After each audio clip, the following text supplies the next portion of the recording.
Kinto bere chatty. This is my cyberspace. This is my cyberspace. Èmi ni mo ní data tí mo fi ń sọ̀rọ̀. Èmi ni mo ní phone. Tí ayé yín ò bá fẹ́ bàjẹ́, tó bá wá sórí line mi. Láti wá comment rubbish, àbí kó wá challenge me, àbí kó wá bú mi. Wá lọ sínú bin. I would rather stand alone than stand with all you evil twats, all you evil idiots, all you evil hypocrites. Am I communicating? Shengbomi. I don't need anybody to live my life. I don't need anybody to give me, to give me that accolade. You are dressing nice, you are looking nice. Niko for kombali ara mi mo mo pe I'm a good looking, I'm a God fearing, I'm a beautiful woman. Am I communicating? I don't need you. Te ba danu bibi jugo, ma mu gbogbo social media page mi wale because kò sí nǹkan tó ń ṣe fún yàn. Oh, ìbànújẹ́ nǹkan burúkú ló ń kó bá yàn. Ẹ̀yin lè máa lose because èmi mú nǹkan tó dá wá fún yín ni. Àwa dẹ̀ jẹ́ voice fáwọn voiceless, fáwọn tó bá fẹ́ ṣèkà fún. So kò cost me anything. I don't need you. Tí bá ti wà pẹ̀lú Ọlọ́run, wọ́n sọ pé one with God is majority. Àdàbí tí bá bá tèèyàn jẹ́ láyé mi. Àdàbí tí bá robi séyàn. Àdàbí tí bá máa dúró de advantage ọjọ́ téèyàn bá ṣẹ̀ mí tí mo fẹ́ use ẹ̀ fún. Ṣùgbọ́n tí n bá ti ṣe yẹn F-U-C-K. F-U-C-K. Off my page. I don't need you all. Ṣẹ́tígbọ́. Ọjà Òyìnbó ni kò mọ̀ pé yàn kò wà. Ṣẹ́tígbọ́. So, ìwọ tó bá fẹ́ sọ̀rọ̀, mọ nǹkan tó máa sọ. Mo ní wá parọ́, mo ní wá gbé yín mọ́ra. Just because I wanted the crowd, just because I want you to like me. I don't need your like. Tani like yín help. Tani love yín help. Kò mọ́wọ́ sórí table mi, kò fóúnjẹ sórí table mi, mo bá ṣe chat kẹ́ máa fi dáwọ́ jọ fún mi. So please watch whatever freaking stupid thing you want to write with your hand this afternoon. Tó bá jọmọ ya mi gan ló kọ lọ́sàn yìí, máa block àṣẹ ẹni. Anyway, ẹ má bínú. Gbogbo yín rí mi lánàá. Mo wá sórí social media yìí. Gbogbo nǹkan tí ń lọ lóríṣiríṣi nípa Lizzy Anjorin. Mo dẹ̀ bọ́ta because mo ní sọ pé torí èèyàn jẹ́ èèyàn tèmi. Kí n má sọ̀rọ̀ síbi tọ́rọ̀ wà. Ó jẹ́ kí gbogbo yín mọ̀ mí fún yẹn. Tó bá jọmọ ìyá mi ló ṣẹ̀. Tó bá ní kí n call her out, máa call her out, kò sí nǹkan tó máa ṣẹlẹ̀. Mo ń call her out torí kó bá lè change ni. Mo ò ní borí burúkú mọ́yàn kankan lára. Ṣé ń gbọ́ mi? Now, violence ti ṣẹlẹ̀ nípa Lizzy Anjorin. Mo dẹ̀ bọ́ta. Wo sọ bí? Ó sọ pé òun à Manchester kó mú àìsàn wá fún mi. Anyway, violence ti ṣẹlẹ̀ nípa Lizzy Anjorin. Mo dẹ̀ bọ́ta. Mi kọ́kọ́ fẹ́ dá sí. Not until gbà tí mo gbọ́ voice note ọkọ Lizzy lánàá lọ́dọ̀ Sọjí Olówóyọ àti Aláṣọ Àdúrà. Mo dẹ̀ bọ́ta mo reference àwọn méjèèjì yẹn with respect. Mo ní kó jọ gbogbo yín tẹ́ bá wà lórí live kí ni mo sọ? Mo ní jà Tóyìn àti Lizzy mo ní a máa parí ẹ̀. Mo ní ṣùgbọ́n mo bẹ̀ gbogbo yín. Ẹ jọ̀ọ́ ẹ dáríjì Lizzy. Ẹ jọ̀ọ́ ẹ calm down fún ẹ jẹ́ ká soft pedal. Mo mọ̀ pé mi lè control anybody. Ẹ má ṣì mí gbọ́ o. A máa bẹ̀ yín náà ni.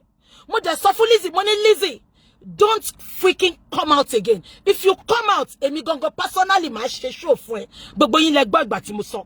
Mo bẹ̀ gbogbo yín lọ́tùn lósì. Mo ní ẹ jọ̀ọ́ whatever tí Lizzy bá ṣe. Mi sọ pé àwọn speaker kan ni mo ń bá wí o. Mo ní tẹ́ ọjọ́ kọ́ máa bú Lizzy. Ẹ má ṣì mí gbọ́ o. Mo sọ pé kọ́ má ṣe show. Mo ní kọ́ ọjọ́ kọ́ máa bú Lizzy, kọ́ spare Lizzy. Ṣé ń gbọ́ mi? I know I cannot control everybody, but ìwọ̀nba tí mo bá lè ṣe máa ṣe. Mo dẹ̀ bọ́ta. Mo try láti mediate peace. Ipe ẹjọ́ ẹ má ro nǹkankan, ẹ rò pé ọmọ yìí ṣẹ̀ṣẹ̀ bímọ. Ọmọ tuntun ní kẹ́ wo bọ́ lára tó wọ́n máa fún ọmọ lọ́yàn kọ́yàn má bàa kan. Mo bọ́ta, mo dẹ̀ bẹ̀ gbogbo yín. Àwọn èèyàn dẹ̀ accolade mi pé well, you did well. O sọ bó ṣe jẹ́ kó sọ. Mo ò fi gbá kan bọ̀ kan nínú. Ìgbà tí mo fẹ́ máa bú the other girl gan tó lọ gbé story fáwọn blogger. Ẹ caution mi mo dẹ̀ gbọ́ sí gbogbo yín lẹ́nu. Àbí ṣé mo gbọ́ sí yín lẹ́nu? Ẹ mọ̀ pé mo lè ṣagídí, but mo gbọ́ sí gbogbo yín lẹ́nu. mo dẹ̀ let peace reign, mo dẹ̀ end chat, mo dẹ̀ dúpẹ́ lọ́wọ́ yín. Ada fún yín. Mo wà níbi iṣẹ́ lọ́sàn-án yìí. Mo bẹ̀rẹ̀ sí ní wo Facebook. Anyway, jẹ́ kí n bẹ̀rẹ̀ báyìí. Ìgbà tá ṣe tán lánàá, mo pe Lizzy. Mo dẹ̀ bá sọ̀rọ̀. Èmi ni mo bá lady yẹn sọ̀rọ̀, mo bá sọ̀rọ̀. Mo dẹ̀ bá sọ̀rọ̀. Lẹ́yìn tí Boss and Ponder ṣe show, mo pe Lizzy a sọ̀rọ̀ at length.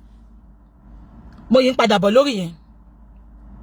Now, ẹ̀yin olórí burúkú tí gbèsè ayé yín máa bàjẹ́, tẹ́ ní rọ́wọ́ yẹn fi ṣe nǹkan rí mọ́. Mo rí tẹ́ ń attack mi pé ṣebí Lizzy bú Tóyìn. Ṣé rí èmi tẹ́ ń wò yìí? I am not fake. And I will never come online to come and pretend what I am not. Nígbà tí Lizzy ń bú Tóyìn, oko ń wá ruru ká fa ruru. Tí ń bá pe Tóyìn kí Ọlọ́run dá mi, tí ń bá pe Lizzy kí Ọlọ́run dá mi lẹ́jọ́. Mo pe Lizzy, ẹ pé Kẹ́bì ló lè ṣẹlẹ́rìí mi.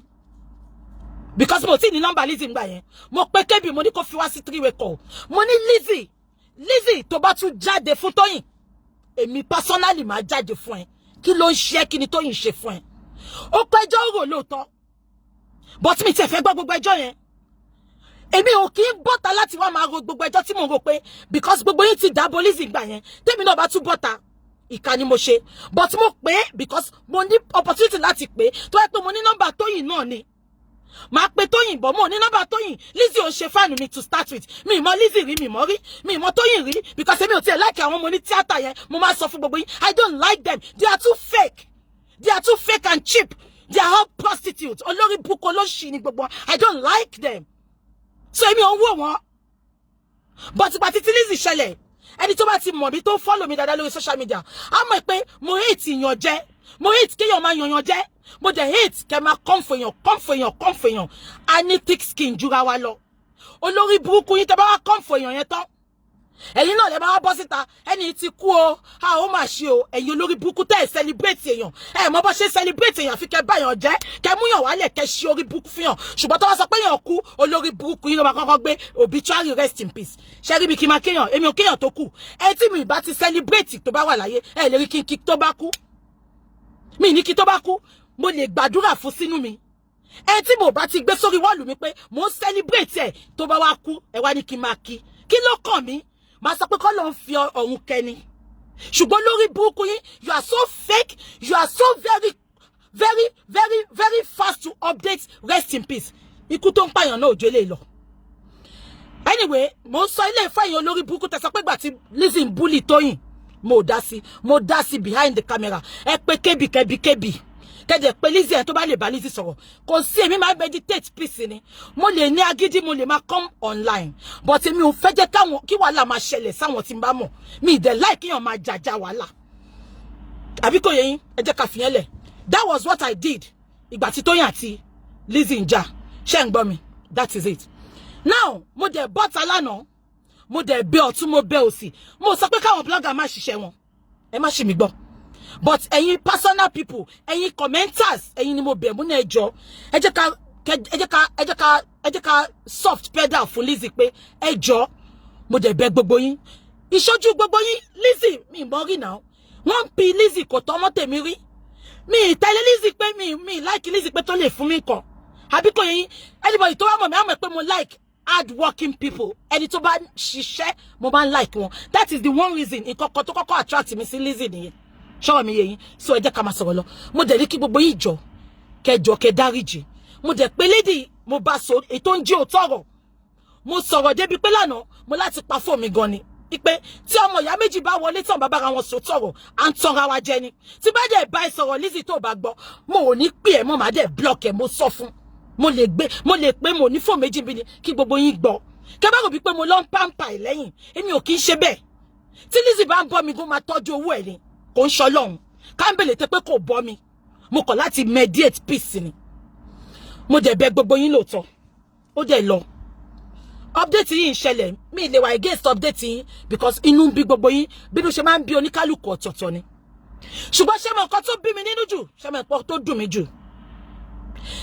Wọ́n sọ pé ìwọ tó bá ní nǹkan gidi nínú cupboard má ju òkò.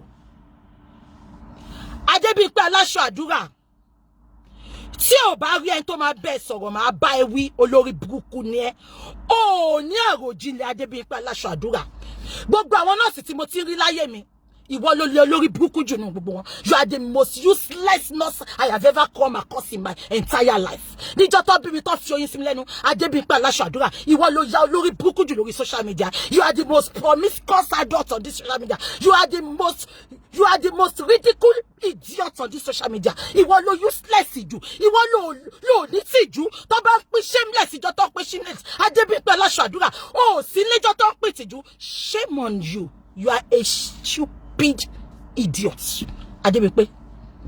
Ìwọ bọ́ta òǹbù Lizzy. Ṣó bá pé mo pọ́n ilé lánàá. Gbogbo Swiss lace torí ìyẹn tó bá ní Swiss lace. Màá sọ di tẹ́gun mọ́ yàrá yẹ̀ lọ́run àbólórí burúkú dẹni. Èmi ò gbé náà wojú ṣe ẹ̀. Bí ìgbé náà wojú ṣe ẹ̀. Má tì ká bọ̀ ẹ́ lójú. Ṣọ́ra àwọn tó lè máa sọ̀rọ̀ Lizzy. A jẹ́ káwọn tí ò ní skeleton cupboard. Adébímpé. Ibi bá ní gbogbo wa jókòó sí. Ó ti gbàgbé ni. Ó ti gbàgbé ni. Gaddafi ọkọ Esabod. Legal husband Esabod tó bí ọmọ fún Esabod. Gaddafi ọ̀rẹ́ ni Gaddafi bá ṣe gbọ́nu story Adébímpé. Àní gbogbo láyé ọjọ́ ọ̀la máa mú wá síbi gbogbo ẹ̀yin tẹ́ update gbogbo ìtàn yín la máa gbé wá sórí social media padà. Adébímpé ó ti gbàgbé ni. Adébímpé Gaddafi ọkọ Esabod ni legal husband Esabod. Ìgbà tí Esabod máa wá sórí social media Gaddafi ni Esabod fi wọ́n wá as ọkọ. Anything tí ó bá wá transpire Adébímpé aláṣọ ikú, aláṣọ lórí burúkú, aláṣọ táyé ẹ̀ ti bàjẹ́, dáńkú ara wa ní ìjìnlẹ̀ pampam, mo wò títí, ó dàbí àjòkó ọjọ́ àánú, àwa gbẹ̀rún lórí burúkú, irú òṣì, irú táyé ẹ̀ ti bàjẹ́, á tún gbẹ̀yìn àgbẹ̀ sórí, ò ní kúre, tí n bá mú ẹ, tí n bá finish ẹ tán, ò ní dúró wò tán. Adébímpé, Esabod, ìgbà tó máa wá sórí social media, Adébímpé ọkọ ẹ̀ ló fi wọ́n wá, ó ní Gaddafi lélẹ̀, gbogbo wa dẹ̀ rí Gaddafi pé ọkọ Esabod ni. Adébímpé ó lọ sí Dublin ó bẹ̀rẹ̀ sí súnmọ́ Esabod ti sọ ó ti sọ pé gbogbo àwọn aṣọ ìyá tó ń tọ́jú ní nọ́ọ̀sì nòmù gbogbo aṣọ wọn ló ti jí tán ó ní ká bá kéńkélé ó ṣà ń lẹ̀ mọ́ Esabod àtàṣe pọ̀ ó máa àtàṣì ní gbogbo platform lẹ́tí máa rí ó máa kíyín bọ̀ ní olórí burúkú kùkùté àwọn kùkùté yìí náà ni ẹ tó bá ti kúrú sẹ́ ẹ sá fún wọn àná olórí burúkú ni wọ́n ẹ jẹ́ kí n bá sọ̀rọ̀ mi lọ. Aláṣọ iná aláṣọ ikú Esabod ó fi bàbá Gaddafi wọ́n wá ó bẹ̀rẹ̀ sí ṣàtàṣe ó bẹ̀rẹ̀ sí tàṣàṣe ọ̀rẹ́ mi olóṣì bíyá kò ní bro ni o bíyá wọ́n fá bro ojú ẹ̀dànù ni o máa wọ́n gbà bí bàmá rẹ̀ very ugly woman bó ṣe bitter bó ṣe ugly lójú ẹ̀ ṣe ugly ẹ jẹ́ bá sọ̀rọ̀ mi lọ. Àwa bọ́ta ó bẹ̀rẹ̀ sí ṣàtàṣe gbogbo ayé ló bá ṣàtàṣe mọ́ ọ̀rẹ́ mi ní Esabod ọwọ́ mi lọ bí sí àjọṣọ̀rẹ́ ní Ìbàdàn ní Mọ̀lété ni olórí burúkú àṣọ fẹ́ dó Gaddafi ọkọ Esabod ni Gaddafi àti Esabod ṣà ń jà àṣẹ olórí burúkú Adébímpé ó ti lọ sí Dublin ó ti lọ ní date pẹ̀lú Gaddafi inú restaurant ni Gaddafi àti Adébímpé wà tí Gaddafi ti gbé ọyàn Adébímpé tó ti gbé sẹ́nu ibẹ̀ lèèyàn kan ti wọlé torí Adébímpé fẹ́ jí oko Gaddafi dóni ó ń jí dóni kò do síta ṣé ń gbọ́ mi ibi tó ti wà ní restaurant tó wà ní Dublin wọ́n ní Gaddafi gbé ọyàn Adébímpé ní Dublin ní ẹ̀yìn restaurant bó ṣe gbé sẹ́nu ni bẹ́ẹ̀ ni yẹn ṣe wọlé nìyẹn ẹni yẹn pariwo bí Adébímpé ṣe rí ẹni yẹn ó sáré bọ́ta the second day ó wá sọ fáwọn èèyàn pé òun fẹ́ Gaddafi ká sọ pé ẹni ò rí Adébímpé ni ó máa jí Gaddafi dó á dẹ̀ máa súnmọ́ Esabod pé ìyá mi o màmá mi o I love Esabod Adébímpé ìwọ ló ya olórí burúkú jù lórí social media. Lizzy ò fẹ́ ọkọ rẹ̀ ìwọ fẹ́ ọkọ Esabod ó tún wá fẹ́ Gaddafi lásán ò ní kúre. Lizzy lè fẹ́ jìgólò Lizzy lè fẹ́ ẹni tó bá hùn ṣó fẹ́ gbọ́ ẹ jẹ́ kí wá sọ kílíkọ̀ fún yín lọ́sàn-án. Lizzy ti sọ lánàá kò ní fi ọkọ ẹ̀ sílẹ̀ Adébímpé olórí burúkú ni ó fẹ́ dó oko Alhaji ni ó fẹ́ dó oko Mr. Lawal ni ó ti rí pé oko Mr. Lawal tó bá pàkì ẹnu ṣòkòtò rough packing ni Okoye man, o ma dúró tó wá tún fi sábẹ́ ìtàn ni. Okoye ò dúró tó, Adébíyì pé olórí burúkú ni ẹ́. Ìtọ́kẹ́ Sábàdù ti sọ boko Gaddafi ṣe rí. Nǹkan tó mọ ẹ lọ dó Gaddafi nìyẹn. O tún ti gbá poko ọkọ Lizzy. Okoye ó ń pọ ọmọ ó ń ṣoríṣiríṣi. O tún fẹ́ taste ẹ̀. O lè relé jẹ́ ò ní kúre. Ọmọ àlè. Ṣé ń gbọ́ mi? Ó sọ pé Esabod ọ̀rẹ́ ẹ̀ ni. Ìgbà tán wá ká ẹ mọ́nú restaurant ó wá bọ́ tánjọ́ kejì òun fẹ́ Esabod òun fẹ́ Gaddafi gbogbo èèyàn ń wò báyìí wọ́n ń pè wọlé ńjọ́ náà èmi gangan jáde fún ẹ pé ìyá kí ló dé nǹkan tìjú lélẹ́yìí ẹ wá ọkọ tí yín síwájú òun dó Gaddafi ó bọ́ síta ó sọ̀rọ̀ ó bọ́ síta olóhùn fẹ́ àwọn èèyàn wà against ẹ ṣùgbọ́n kí ló sọ́njọ́ náà ó ní you are an adult Adébíyì pé ó sọ pé you are an adult ó sọ pé kò sẹ́ni tó lè control ẹ àwọn èèyàn dẹ̀ dákẹ́ àwọn olórí burúkú bíi tiẹ̀ tó support ẹ wọ́n support ẹ along the line olórí burúkú ẹ ìwọ ń pe ọkọ Lizzy ní jigolo àbó olórí burúkú ni ẹni Gaddafi ò níṣẹ́ lọ́wọ́ ó ti gbàgbé pé ó sọ fún Rufus Abeni Rufus Abeni ó sọ fún gbogbo àwọn ọmọ Gaddafi tó wà lẹ́kọ̀ọ́ ló fi sórí pain list ẹ̀ náà olórí burúkú ni ẹ̀ alákìsà ó ń ṣiṣẹ́ bí eyín ó ń jẹ̀jẹ̀ bí èrírí àfi kó wọn kábọ̀ olórí burúkú aṣèrè sọ pé òun ní mọ́gẹ́jì wo lóní ó rí pọ́ màtẹ́lì ra mọ́gẹ́jì olórí burúkú bọ́ síta ọmọ òun náà ra mọ́gẹ́jì olóṣì ó parọ́ kú ìsópà ló máa sọ síbi tó ti ṣe ṣó olórí burúkú ọmọ àlè ọmọ àdánù ẹ jẹ́ kí n máa sọ̀rọ̀ lọ. ìwọ sọ pé ọkọ Lizzy jìgolo jọ kí ni Gaddafi tó dó ẹ kí ni wọ́n tún pè wọ́n sọ fún ẹ pé Gaddafi ti ní girlfriend ṣó fẹ́ sọ fún mi pé girlfriend ni Gaddafi ò pé girlfriend ni Gaddafi pé ẹ náà ó ti wà gbé ni ó sọ fún ẹ pé Gaddafi òun lòun fẹ́ Gaddafi ìjà ṣẹlẹ̀ náà ó kọjá síta ni náà ẹ tí Gaddafi fẹ́ gangan ní London ó pè ẹ́ ó sọ fún ẹ pé má tẹrí sí kò ṣẹrù ẹ ẹja ìjà yẹn bọ́ síta ni Adébíyì pé Lizzy ò tí ì bímọ fún bàbá mẹ́ta Adébíyì pé bàbá mẹ́ta ọmọ mẹ́ta ni bàbá kan ọmọ kan ò ní tìjú ni you are a shameless idiot olórí burúkú àṣírí ó ń ṣiṣẹ́ bí eyín ó ń jẹ̀jẹ̀ bí èrírí ẹ wo bó ṣe rí kò ra kaba níbi tó ti ń ta kaba gidi rí àwọn kaba charity ni bend down select ni ẹ lè rìn kẹ́ bá pàdé ẹ ní British Foundation àbí kẹ́ bá pàdé ẹ lọ farm àwọn ibi tó ti mú kaba nìyẹn olórí burúkú wọn náà fẹ́ sọ̀rọ̀ sí Lizzy ta ni ẹ ta ni wọn ẹ wọ́n bọ́ ọmọ kí wọ́n bọ́ banana ò ní kúre kò ní dá fáwọn alátìlẹyìn gbogbo àwọn supporter ẹ̀ tó ń bá ẹ bú Lizzy kò ní dá fún wọn ẹ jẹ́ kí n bá sọ̀rọ̀ mi lọ.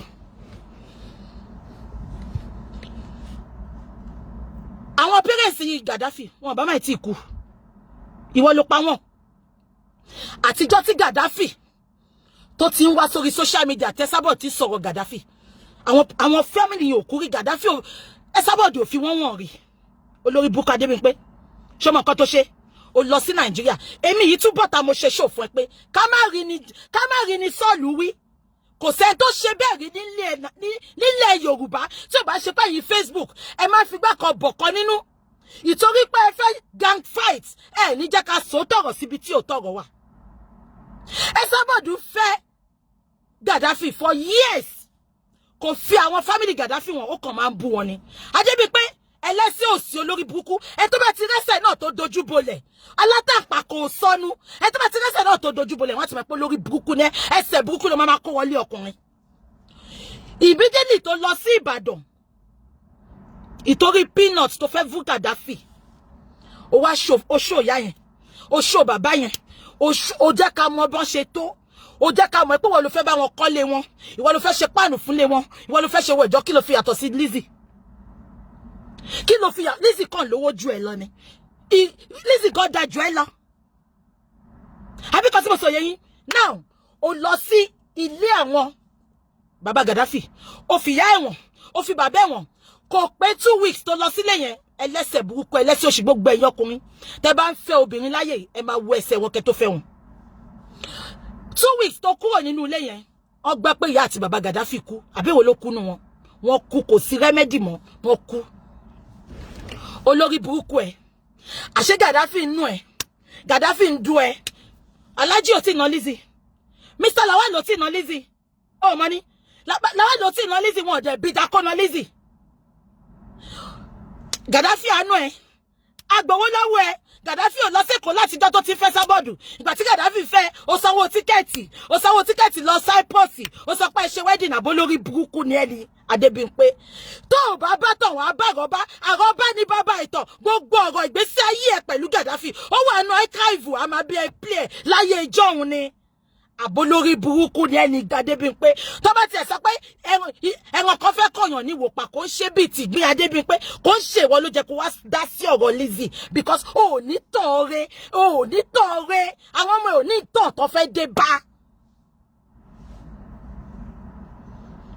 abẹ́ ẹ̀gbọ́n mi ni Adébímpé Gaddafi wá nù ẹ́ ó wá ń die in silence ó wà bọ́ta wà rẹ́rìn èmi àti gbogbo gbàtẹ́jọ́ lọ sí Cyprus ó ti gbàgbé ni Gaddafi nú ẹ ní Cyprus náà ó fọ́ ẹ létí àwọn tó ń sọ fún wa kò fẹ́fẹ́ èmi yé tí kí n máa fi obìnrin ẹgbẹ́ mi ṣe yẹ̀yẹ́ ṣùgbọ́n tó bá sọ pé ó fẹ́ drag Lizzy sẹ́ àní kò tọ́ sí ẹ lẹ́nu Adébímpé Gaddafi àánú ẹ á tún dú ẹ wọ́n ní tó bá fẹ́ dú ẹ gọ́nù máa ń sọ ọwọ́ ẹ méjèèjì mọ́rin bẹ́ẹ̀dì ni ó sọ pé violence lòun láì kó máa fi kókó sí ẹ lóbò because wọ́n gan sọ pé ó láìkì kọkùnrin dú ẹ kó má bà tiẹ̀ jẹ́ wọ́n ní Gaddafi máa sọ ọwọ́ ẹ mọ́ bẹ́ẹ̀dì báyìí ni àwọn ọmọ gan ti wá kanlẹ̀kùn ẹlẹ́ẹ̀mejì lẹ́ẹ̀mẹ́ta mọ́mí what is happening who is beating you is daddy beating you olórí burúkú ó láìkì oko àfokó rọrí sùn ní olórí burúkú kò láṣeyọrí kankan láti jọ́ tí mo ti mọ̀ kò láṣeyọrí tábàwá sani this is my mortgage this àbólórí burúkú ni ẹni ìlú lọ́ta mortgage ọ̀hún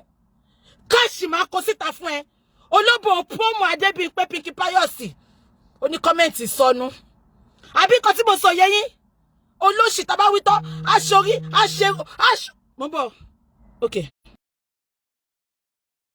aṣorí bí ẹyin awó very ugly idiot gbogbo ohun orí ẹ ti la Esabod gan tó ju ẹ lọ ìwọ̀n Esabod ò lákọ ìdajì orí gbogbo ohun àwọn agbójú yẹn sókè báyìí bí white powder ló bá ń kùn ni kò yé mi kò ní nǹkan tí ọmọbìnrin fi ń ṣoge láyé ẹ àwọn awitọ ní kí Gaddafi jókòó tiẹ̀ Gaddafi ò ń jókòó tó lóhun aṣèrè tó bá ń bá sùn náà ó máa sọ pú ìsọ́nà máa jábàjẹ́ olórí burúkú ẹ gbogbo ẹni Gaddafi sọ fáwọn tó ń tẹ̀lé olórí burúkú aṣèrè very ugly woman gbogbo bro ojú ẹ bí ababa ló fa lọ ni kò yé mi kò ní bro wá tẹ sọ pé yàn ní bro tó fi lẹ́ẹ̀dì fa sí àní ó ní bro kò ní bro bàbá ti fi clipper fa gbogbo bro ojú ẹ lọ olórí burúkú ìwọ náà ló fẹ́ sọ̀rọ̀ síyàn Adébímpé kò tọ́ sí ẹ lẹ́nu tó bá sọ àwọn tó fẹ́ sọ̀rọ̀ síyàn àwa decent girl báyìí tọ́ka sí ẹ tó róbò mi rí tọ́ka sí ẹ tó ríwòwò mi rí tọ́ka sí ẹ tó fi pé mò ń dọ́kọ lọ́kọ bú mi rí tó bá máa sọ wá ní búkì máa ń jà eyín búkì títọ́ o ṣọ́rí mi kan fọkùnrin ọlọ́kùnrin bú mi rí irú àwa tó jẹ́ ká analyse ọ̀rọ̀ reason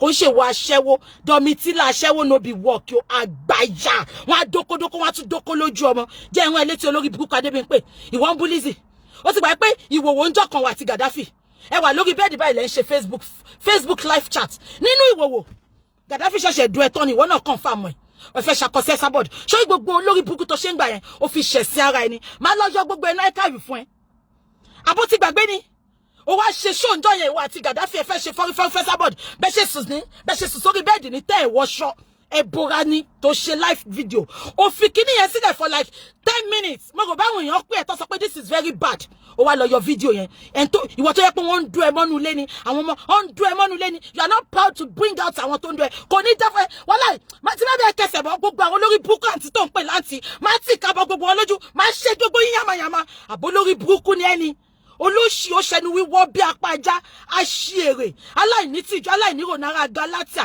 ẹni àbátà káfíńrà àtùpà tó lóun ẹni àjítọ́ náwó ẹni tó wò láwò sunkún tó wò rẹ̀ láwò rẹ̀rìn ìwọ ó tọ́ sí ẹlẹ́nu ni ẹ lọ wọ́wọ́ lù mí kẹwọ́ nǹkan tó ṣe náà mo ti bẹ́ẹ̀ lánàá mo tún rẹ́fẹ́ǹsì péjì ẹ mo ní káwọn èèyàn lọ wo péjì ẹ pé ó sọ̀rọ̀ dáadáa ẹ wo nǹkan tó ṣe ó wá lọ gbé oyún Tóyìn ó lọ gbé oyún Lizzy ó wá fi nǹkan bò wọ́n lójú ó sọ pé èwo lóyún fake èwo lóyún tó real ẹ jẹ́ kí n sọ nǹkan tí òye yín lọ́sàn-án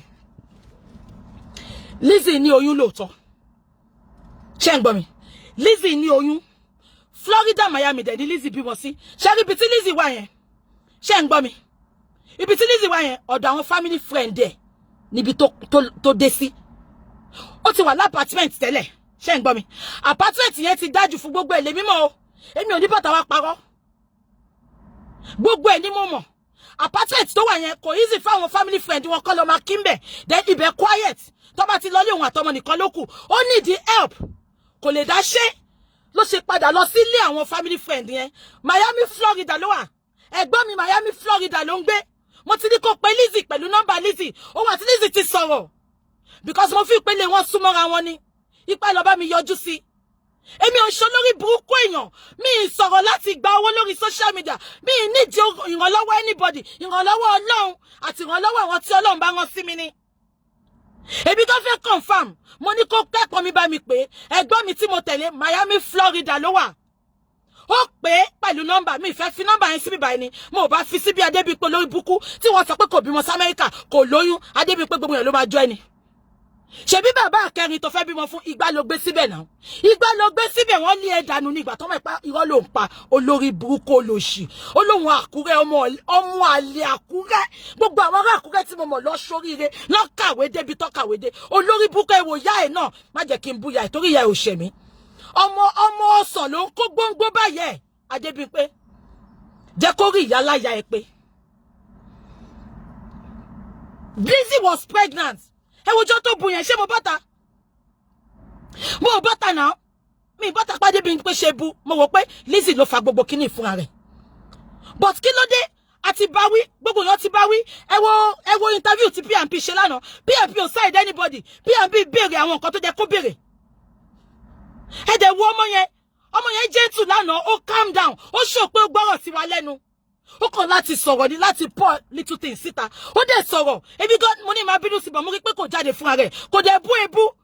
Ó calm down. Ó ti bẹ̀rẹ̀ sí ní pé ọmọ yẹn ó ti respect ẹ̀. Ó ti sọ̀rọ̀. Ó dẹ̀ sọ pé òun ò lè fi ọkọ òun sílẹ̀. Ṣé ọkọ tó ń darí bí pé ìtọ́kọ ọmọ yẹn sọ pé òun ò lè fi ọkọ ẹ̀ sílẹ̀. Adébí pé tí Lizzy bá fi Alhaji sílẹ̀ gan, Alhaji ò lè dùn ẹ̀. Ó dọ̀tí òbú ẹ̀rùn, òbú ẹ̀yàn dín, òbú ẹ̀ ti pìṣì, ó ti ṣìkìnìkìn, òbò tó ti gbẹ́jọ́ lórí social media. Wọ́n ti finger fuck ẹ̀, wọ́n ti cross fuck ẹ̀. Gaddafi ti dùn ẹ̀, ó ti máa wọ̀n rẹ̀ náà kọ́ wá dùn ẹ̀. Ṣó bò yẹn ni Alhaji fẹ́ do? Alhaji lè máa lówó ṣùgbọ́n ní class Adébí pé you are a trash. You are a trash. You are so dirty. You are so dirty. Mo wo English dictionary tí ma fi qualify ye. Mo rí. You are a disgrace to womanhood. You are a disgrace to all the nurses in United Kingdom. You are a disgrace to Akure women. You are a disgrace to social media women. You are a disgrace to social media bloggers. Ìwọ bí ti báwo. Ìwọ àbálàrú ẹ̀. Archive mi àfi tó bá gbé ná. Má gbé gbogbo ṣiṣẹ́ máa gbé síta ńbẹ̀. Olórí burúkú. Ṣó fẹ́ gbọ́? Ẹ jẹ́ yín fìyẹn lẹ̀ ká continue. Adébímpé títí ẹnìyẹn. Bàbá Bóríṣàdé. Ṣó dìgbà tán bá dé pampers fún yín kẹ́ tó mọ̀ pé máa padà sí Nàìjíríà. Bàbá Bóríṣàdé. Imú yín bí mo tàtàṣe. Ẹ wo mú yín mi ìrímú mi ìrímú tó mi imú yín láti jọ́ tí mo ti rìn. Immunity. Bàbá Bóríṣàdé ẹ wo mú yín bó ṣe rí. Tí mú yín ò bá tiẹ̀ ní control láti gbóhùn. Ṣé kò tún jẹ́ kẹ́nu yín náà ní control ni? At 75 olórí burúkú yín bàbá Bóríṣàdé. Ṣó dìgbà tó bá ń dá GoFundMe láti gbé yín padà lọ sílé. Abóríṣàdé. Immunity. Immunica. Tí mú yín ò bá ní control tó bí ìyà. Ṣé kò jẹ́ kẹ́nu yín ní control ni? Abóríṣàdé. Ẹ disappoint mi o. Nínú àwọn followers Àbíkẹ́, you are not one of àwọn tí mo pọ́nlé jù because mo máa ń like yín. Ṣùgbọ́n mo wá like yín ò sọ pé kẹ́ kọjá yín kí má ti kàbọ̀ yín lójú. Imúníkà, bàbá Bóríṣàdé. Kí ló dé? Ẹ wá kọ update. Ẹ sọ pé ta ló lóbò promo nsìn. Ẹ sọ pé ṣé Lizzy ló lóbò promo ni àbá Àbíkẹ́? Kí ló tẹ́ ṣe wá fún Lizzy? Ìtorí Lizzy bọ́ta ń jọ sí ó bú Àbíkẹ́. Àbíkẹ́ bu lòun náà bú. Lizzy ò kọ́kọ́ bú Àbíkẹ́. So why tẹ́ ṣe ń bọ́ta bàbá Bóríṣàdé? Tó bá sọ pé omi ló máa ṣe jájí náà máa sọ pé irọ́ ni. Àlẹ́ ẹ̀yin àti Adébímpé fit ara yín immunity immunica. Imújì kò jẹ́ ká gbóhùn àṣebí. Abóríṣàdé ẹ wo mú yín ó dàbí ìgbà tá bá kó tàtàṣé méjì pọ̀ sójú kan.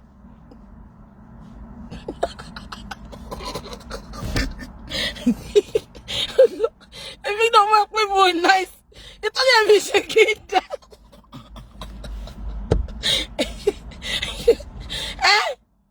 Abóríṣàdé.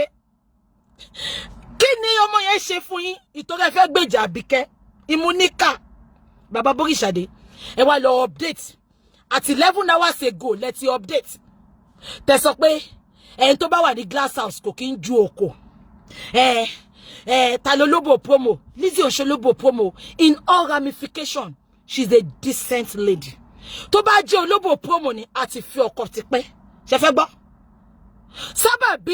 sábàbí ló ṣẹlẹ̀ sí Lizzy tí ò ṣe tó lè ṣẹlẹ̀ sí bàbá Bóríṣàdé olórí burúkú yín bàbá Bóríṣàdé 2 weeks ago straight from the heart mo rántí pé ó lọ drag èèyàn kan mọ̀ bí èèyàn kan bu ni ó wá bú ẹni yẹn Abóríṣàdé ó sáré bọ́ta ó sọ pé kó má bú o gbogbo yẹn ẹ come for straight from the heart ẹ sọ pé ó máa jẹ́ kó drag Àbíkẹ́ àṣetorí birthday Àbíkẹ́ lẹ̀ ṣe fẹ́ yá kó sọ̀rọ̀ ń gbà yẹn straight from the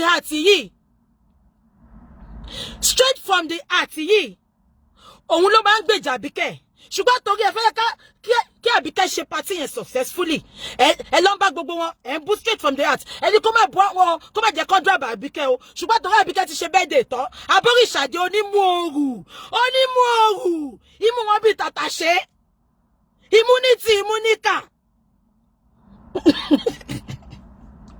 ìtorí Àbíkẹ́ ó ti ṣe birthday tán ìwọ ló kọ́kọ́ update àní tó bá sọ pé ibi tá bá ti gbá ọgbọ́n òpònú la máa bá ń bẹ̀ bàbá Bóríṣàdé yín gangan lòpònú yẹn àwọn ọmọ tó wà lẹ́yìn yín gan wọn update ẹ̀yin gangan lẹ kọ́kọ́ update olórí burúkú yín Àbíkẹ́ ń joyè lẹ́kọ̀ọ́ àmàrí yín kẹ lọ́bẹ̀ 97 years in America ìtàn lọ́wọ́ máa pa bí ìtàn lórí burúkú bí àná àwọn àti aláṣọ ikú they have a lot of things in common ìtàn Bóríṣàdé máa pa 70 years in England bàbá òfò ṣó dìgbà tó bá dá GoFundMe tó máa fi gbé yín lọlé àti gbé bàbá relé àárín yín kẹ lo èkó rí Àbíkẹ́ joyè ó jẹ yèyé lúwọ àbí kí yèyé kí ló jẹ náà Àbíkẹ́ joyè àárín yín bẹ̀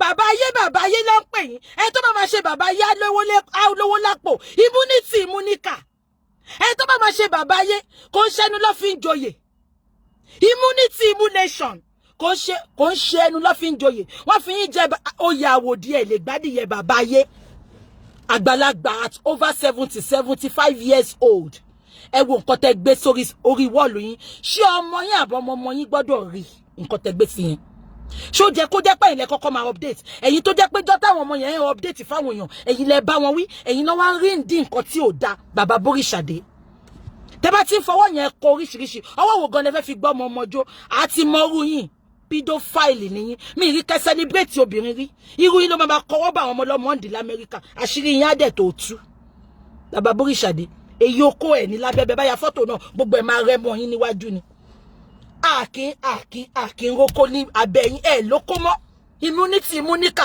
gbogbo nǹkan tó jẹ́ kẹ́ fi ṣọmọkùnrin ẹ ti fi kó mú jọ ṣó tọ́ sí yín lẹ́nu Abóríṣàdé kò tọ́ sí yín lẹ́nu Abóríṣàdé ẹ jẹ́ kó rí ìyá láyà yín pé kí ni mo sọ ẹ jẹ́ kí orí ìyá láyà yín pé gbogbo wa la sọ pé nǹkan tí ọkọ Lizzy ṣe ò dá gbogbo wa dẹ̀ la bá Lizzy wí ìgbà tó bọ́ta ní first day tó bímọ tán èmi gan personally mo bá wí mo ní you are a disgrace voice note yẹn wà lọ́wọ́ mi èmi ò tínú bá ń bí mi ni máa ń pè tó bá ti ń pè mí gbà àná gan mo ò gbé fóònù ẹ̀gbà tó yá bọ́ tí mo wò pé kò lè burú títí kó má kó èèyàn kan mọ́yàn àbí kò yẹ yín kò lè burú títí kó má kó èèyàn kan mọ́yàn immunity imúníkà Abóríṣàdé ẹ jẹ́ kó rí ìyá láyà yín pé ẹ̀yin olórí burúkú àwọn ọmọ kéékèèké ni mo wá expect kan máa ṣe gbogbo nǹkan tí ìwà àti olórí burúkú aláṣọ iná aláṣọ ẹkú ń ṣe ṣùgbọ́n lórí burúkú ẹjọ́ ṣorí burúkú kiri social media ni Abóríṣàdé nursing home ẹgbẹ́ ilé yín pè yín USA nursing home wọ́n ń pè ẹ́ ibẹ̀ ló máa gbẹ̀yìn ayé ẹ̀ sí tó o bá ti mẹ́pọ̀ àwọn ẹgbẹ́ ń sìn wọ́n lọ sẹ́kọ̀ọ́ wọ́n lọ settle down now ìyẹn fún wọn Àbíkẹ́ ìyá ayé jagatọ́ jaga sexy no Thelma Mashimigo, Ejekika, Thelma James, but why cannot people express themselves? Thelma, between yourself and God, chauffeur suffering expression laborisha koyen. Won koto ko, she Lizzie boo baba borisha ni just because Lizzie pay Abike ni olobo promo ni last time. Laborisha they come for Lizzie. Let's be sincere in what all we are doing. Gbogbo nkan kan ni Facebook fracas. Gbogbo nkan kan ni Facebook fracas. Ẹ má sọ pé torí Lizzie ń bá Abike jà. Kẹ́ wá sọ pé torí ẹ fẹ́ lo weapon yẹn fún sí. It is not gonna work. Kò ní lè work. Ẹ jẹ́ kí n sọ fún yín. Kò ní lè work. So Thelma James, I know you are here. Please, let's be real. Ṣé bàbá Aboríṣàdé ṣé nǹkan tó kọ yẹn ṣó dá? Ṣó dá? Ẹ má jẹ́ ká fi fracas sí. Ṣó dá? Anyway, ẹ jẹ́ ká máa sọ lọ. Ìyẹn lọ bẹ́ẹ̀. Abike Jagaban. Ẹjọ́ yẹ̀wò ni Abike Jesse no. Abike níwájú Ọlọ́run àti ènìyàn. Inú Ògún ni mo wà. Tí bá parọ́. Ṣé wọ́n ti jọ́ tó jáde fún Genesis tó ṣe show. Mo share show ẹ. Because bí mi ṣe wà mo máa sọ kíní kan. Kéèyàn jẹ́ ọ̀tá mi. Ṣé gbogbo àwọn tó ń bú mi yẹn. Tó bá di ọ̀la, tó máa sọ pé nǹkan kan ṣẹlẹ̀ tó fẹ́ cheat wọ́n. Èmi abọ́ta sọ̀rọ̀. That is me. Mo mọ̀ pé ṣé wọ́n sọ nǹkan tí mo ní mo fẹ́ jáde. Tí mo sọ fún àǹtí mi kan. Àǹtí mi yẹn ti sọ fún mi pé Bukky, ta ló gbèjà ìgbà tó ń bá ìjà ń gbà Genesis. Mi ní dárúkọ àǹtí mi yẹn. Àǹtí mi yẹn sọ pé Bukky, ta ló gbèjà ìgbà tó ń bá ìjà nígbà Genesis. Mo ní àǹtí kò má tà. Mo máa jáde. Wọ́n rí update mi lọ ṣe pè mí. Mo ní àǹtí kò má tà mí need kéèyàn kọ́kọ́ gbèjà mi. Mo ní màá gbèjà ara mi. Àwa kan wà, a máa bọ́ta gbèjà ni. Mo mọ̀ pé tẹ́ bá máa update sí. Ẹ sọ pé nǹkan tó ṣe ń jọ sí tó lọ dá sọ̀rọ̀ màmá, tó lọ dá sọ̀rọ̀ Esabod tàbí kẹ́ fi wá fún. No. Ṣé ń gbọ́ mi? Ẹ jẹ́ kí n máa sọ̀rọ̀ mi lọ. Now, Abike, níwájú Ọlọ́run àti ènìyàn. Mo burú lóòótọ́. Sórí nǹkan tó ti mú mi. Tí mo ṣí ẹ̀ṣù ẹ̀. Ó ti tọ́nú mi. Ó ti tọ́nú mi. I have no grudges against you. I swear with my life. I swear with inú Ògún ni mo wà. Abike, tí ma sọ pé ó ti tán, ó ti tán. Ó ti tán. A lè má jọ̀rẹ́, a lè má sọ̀rọ̀. Because a kì í ṣọ̀rẹ́ láti bẹ̀rẹ̀. Sábàbí ló fà tá fi búra wa tá fi jà. Àbí kò yẹ. Ó dẹ̀ ti tán nìyẹn. Ìyẹn ò sọ pé ká ṣọ̀rẹ́. Ṣé nǹkan tí mo sọ yìí Abike? Abike ó jọ mí lójú. Ìwọ náà update. Abike kò dáa. Abike kò dáa. Mo rán sọ̀rọ̀ báyìí because I don't want them to feel pé Bukky ó tún ti ń bá Abike jà. Ìtorí ẹ̀ mo ṣe rán sọ̀rọ̀ Abike. Abike sọ pé ó ti kúrò ní fracas. I was so happy for you. I was very, very happy for you. Okay, I will talk to P&P. Okay, look, sọ pé BJ, why is P&P coming for Abike? Okay, look, it is because Abike updates me. Okay, look, I will talk to P&P. We will leave Abike. P&P will not come out. But ẹ jẹ́ ká respect ara wa. Ẹ tó bá ń bá yín jà ní kẹ́ bá jà. The fact pé Lizzie àti Abike ti jà rí. Ìyẹn ò sọ pé ó send it sí mi. Wọ́n sọ bí sọ pé Bukky, did you see the update? Wọ́n send it sí mi. I know Ade Williams, listen. Ó sọ pé tí on bá ṣe kíní kan, ìyẹn máa overlook ẹni. Ade Williams, ṣé fi pé gbogbo update sí mi bá ń rí. Èmi náà lè máa fa àwọn èèyàn ṣe yẹ̀yẹ́. Ẹ jẹ́ kí fún instance, ọmọ lórí burúkú wà ní America. Ẹ wá tó mi Àdùfẹ́, ayé ò ní dá ẹ wá tó mi. Ẹ wá tó mi Àdùfẹ́, ikú òjijì ló máa pàyà láyà ẹ. Mo rí update tí wọ́n ṣe tó sọ pé ìwọ ló bá mi sọ̀rọ̀ kí má bú Genesis mọ́. Ẹ wá tó mi Àdùfẹ́ Akínbọ̀bọ́yè, ikú ló máa pa bàbá ẹ ló máa pàyà ẹ olórí burúkú ọmọ. Ṣé mi àti ẹ ń sọ̀rọ̀ ní Àdùfẹ́? Àdùfẹ́ Akínbọ̀bọ́yè, ṣé mi àti ẹ ń sọ̀rọ̀ ni? Èmi àti ò sọ̀rọ̀ mi ìmọ̀ ẹ̀rí, ó fẹ́ gang fight. Ó fẹ́ ìwọ náà ti fẹ́ bú Genesis, ó wá ń dárúkọ mi ó ń gbé mi mọ́ra. Èmi ò kí ń gang fight Àdùfẹ́, lọ dá jàjà. I don't know you. Because ìgbà tí mò ń bá Genesis jà, ìwọ igangan ló máa bọ́ta ló máa ṣe update fún mi pé irọ́ ni mò ń pa. Ìwọ náà wá bọ́ta ń sì wá sọ pé wọ́n ṣe fún ẹ, ó wá ń gbé mi mọ́ra, ó rò bí má gbèjà ẹni.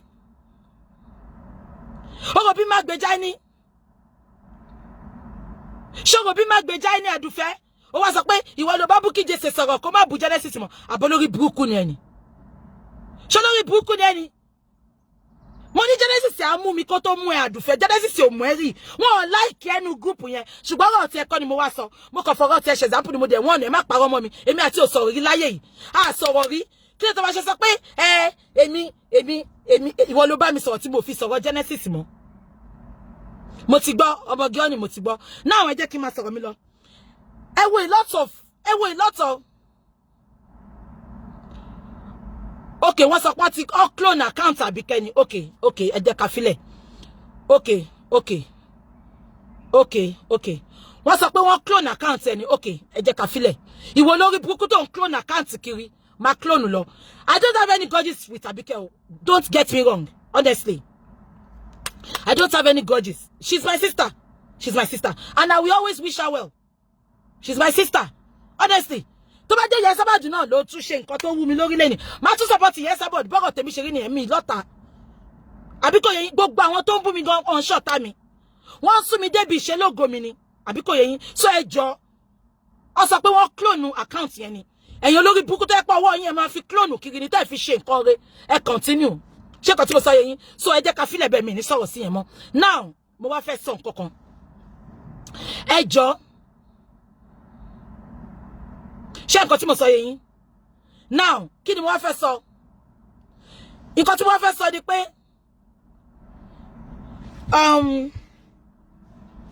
Lizzy ti ṣẹ̀ lóòótọ́ ṣé ń gbọ́ mi Lizzy ti ṣẹ̀ sorry Lizzy ò ṣẹ̀ sorry Lizzy come for Tóyìn nígbà yẹn káàzùn pòkè nǹkan tí Lizzy ṣe fún Tóyìn ló ń ṣẹlẹ̀ sínsìn accepted àti bọ́ta àti parí ẹ̀ àti sọ̀rọ̀ àti parí ẹ̀ now àná Lizzy wá ẹ sọ pé jìgólò lọkọ Lizzy àbí accepted Lizzy dẹ̀ sọ pé òun ò ní fi ọkọ òun sílẹ̀ ẹjọ́ kí ni Lizzy wá tún ṣe tẹ́tù fi ń bu kò lè fi sílẹ̀ ẹ jẹ́ ká ti bí ìṣáná kíyèsí ogun mo ti sọ fún gbogbo wa èmi gan ti jẹ́ victim ọkùnrin rí mo kó gbogbo owó èmi tún talẹ̀ gan èmi tún talẹ̀ mo tún fi sọ gbèsè ọkùnrin anybody ló lè bára inú situation ṣé kí wá ṣọ́ọ̀kì yín lẹ́ni Alhaji Lawal ó lè lọ bá Lizzy pé òun fẹ́ lo jìbìtì fún ó ti há síbẹ̀ kò síbi tó ń lọ Lizzy ò lè lè dànù gbogbo èyí tẹ́ sọ pé ó jẹ́ kí Lizzy lè ní Lizzy ò lè lè for better for worse sí ni wọ́n nǹkan tó kàn dùn mí ni pé kí Lizzy má wá sọ̀rọ̀ nípa Alhaji mọ́ kó má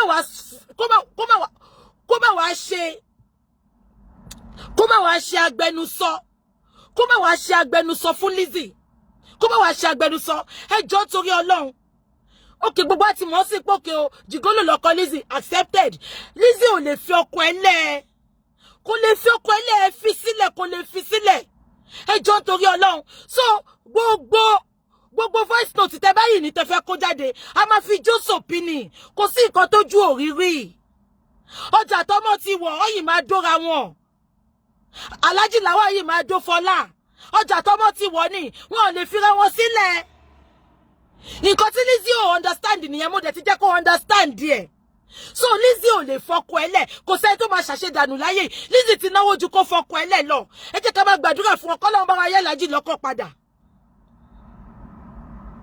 àbí kò yé yín ṣé nǹkan tí mo sọ yé yín Alhaji ní kankan bẹ̀ kọ́ lọ́wọ́ bá wa yí lọ́kọ padà the deed has been done ọ̀bẹ ti gé ọmọ lọ́wọ́ kí la tún fẹ́ ṣe so gbogbo voice note tó bá kù ẹ bá wa kó jáde àti mọ̀ pé okay jìgólò lọ́kọ Lizzy accepted mo dẹ̀ ti bẹ̀yìn Lawal ní ká àti blame Mr. Lawal náà bó ṣe yẹ sí ni ó sọ pé nǹkan kan lèèyàn máa ṣe tí ò ní ṣe mí mọ́ ó lè ti máa ṣe tipẹ́ ó ṣe dọ́dọ̀ Lizzy ọlọ́pàá pẹ́ Lizzy dẹ̀ mú mọ́lẹ̀ pam Lizzy yìí máa bí kejì sí ó yìí máa bí kẹta Alhaji máa baby sit ni Alhaji máa baby sit ni kò lọ bí kankan mọ́ bó ṣe wà yẹn because ó ti jẹ làágùn wa ó ti jọ̀wọ́ wa kò síbi tó ń lọ mọ́.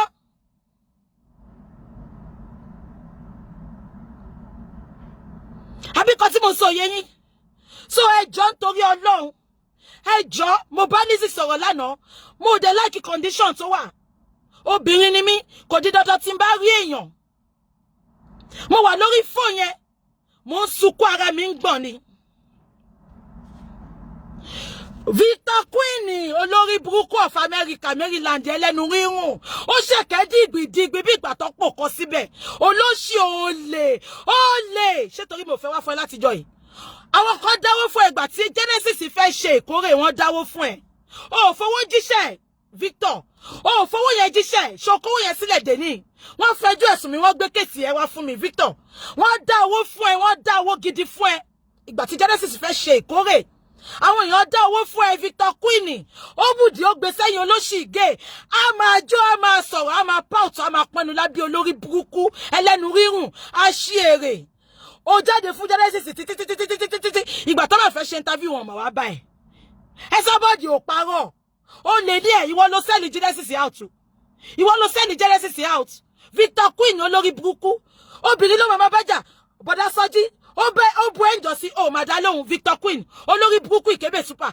awítọ̀ ìwọ́n bú Báyọ̀ àbí kí ló kọ bọ̀bọ̀ tó ṣe activist yẹn ìdí Báyọ̀ yìí fáìní lórí ìdí tiẹ̀ ni ó dàbí 1.5 olórí burúkú kò rí nǹkan páàkì lábẹ́ ṣòkòtò àṣírí onídọ̀tí very dirty bushy idiot bó ṣe kógun gbọ̀jọ́ sírùngbọ̀n náà ló kó sóko olóṣì olóko one corner ó lè owó tó dá fún ẹgbà tí Genesis yìí ṣèkórè ó wá ṣe àkáǹtì fún àwọn èèyàn gbẹ́jọ́ wá fún mi with proof with evidence over 1 million ló dá fún ẹ ipé kò fi kábẹ́wọ̀n fi support ìkórè Genesis Victor Queen ó máa bọ́ta kókó sílẹ̀ poko àní àṣírí ẹ̀ ti tó láti tú mò ń lọ sínú archive mi mò ń lọ gbé gbogbo àwọn tó fẹjọ́ ẹ̀sùn mi wá ó lè àṣẹ gbogbo support tó ń support ẹ sábọ̀dù ńgbà yẹn tó ń support Genesis àṣẹ owó tó kó fún ni ó lè ẹlẹ́nu rírùn like mother like son ẹ wo bó ṣe rí olórí burúkú èyí ìwé kò ní arẹ́jìmẹ́ òun náà bú Lizzy ó sì gbà pé òun náà fìyàwó lẹ̀ lè jìgólò ní ẹ̀ Victor Queen jìgólò ní ẹ̀ ṣèbọn náà máa yé kan tó ń tẹ̀lé ń sìn kí ló kọ lady yẹn náà that lady she's made ó lè àmọ́ bó ṣe tọrọ owó lọ́wọ́ ẹ̀ ó sọ pé ó fẹ́ gẹ̀yẹn ò gbà fún ẹ ó láìkí ẹ ṣebí tó ó fẹ́ gbowó lọ́wọ́ ẹ̀ ní Victor Queen kí ni ìyàtọ̀ owó àtọkọ Lizzy gan gbádùn jù ẹ lọ ìtorí tó bá sọ pé káwọ̀ dán àwọn ọkọ Lizzy ló kó lábẹ́ ìwọ ní kankan lábẹ́ ó kó ẹ̀ bí HB pencil ni olórí burúkú olóhùn olè Victor Queen olè àní gbogbo ẹ̀yin tẹ́ ń ṣe síkà gbogbo ẹ̀yin olórí burúkú ẹ̀yin ẹ̀ nítàn gidi kó tó tiẹ̀ bọ́tà pọ̀ fẹ́ sọ̀rọ̀ Victor Queen lọ kó 1 million tó dá fún ẹ kó lọ kó fún Genesis olè ìwọ náà búyàn obìnrin ló máa bá jà Sọ́jí bu kò dá lóhùn gbogbo àwọn ọkùnrin tó bá bu kò dá lóhùn obìnrin ló máa comfort olórí burúkú olè ó máa sẹ́ẹ̀lì yẹn out ní kò láṣìírí kankan bó bá ṣe ń bá yín sọ̀rọ̀ ló máa pa àwọn èèyàn ló máa sọ̀rọ̀ fún wọn olóṣì ẹ tó ń wò láwòsùn kó olórí burúkú ní Maryland jẹ́ mú ẹ wọ́n bá mi ṣú ẹ jẹ́ mú ẹ Victor Queen ò ní jẹ́ tán kó tó spọ́tà sọ̀rọ̀ lọ́kọ́wọ́ Genesis fún olè ìwọ náà sọ̀rọ̀ over 1 million lọ dá fún lórí burúkú ẹ̀ ìwọ ń pèyàn kan jìgò ló ń bú Lizzy ta ló lóyún tí ọmọ àlè ní ẹ̀ náà ọmọ àlè ní ẹ̀ ẹgbẹ́ igbó kan tó wà ní Port Harcourt lọ ti sọ pé ìyá ẹ̀ ti gbé ẹ̀ náà aṣẹ́wó ló gbé ẹ síbẹ̀ tó gbé ẹ̀ ìyá ẹ̀ kọ́ ló bí ẹ̀ ìyá tó celebrate ẹ̀ kọ́ ló bí ẹ̀ àbúfẹ́ gbọ́tàn ni mi ìbátọ̀ ṣùgbọ́n mo bá àrọ́bá ní bàbá àtọ̀ máa pàtọ̀ fún ẹ lọ́sàn yìí olórí burúkú ọmọ àlè ọmọ àdánù ó pé gbogbo àti òbú mi fún ẹ lọ́díẹ̀s because you are a non-living thing nínú gbogbo ọkùnrin orí Facebook ìwọ ló rọ́bìṣì jù adófòrò olóṣì a máa jó a máa pout a máa lọ́tọ̀ pọ̀ a máa kó tán létán a máa fún okó pọ̀ a mú ẹsẹ̀ a máa cross ẹ̀ a máa cross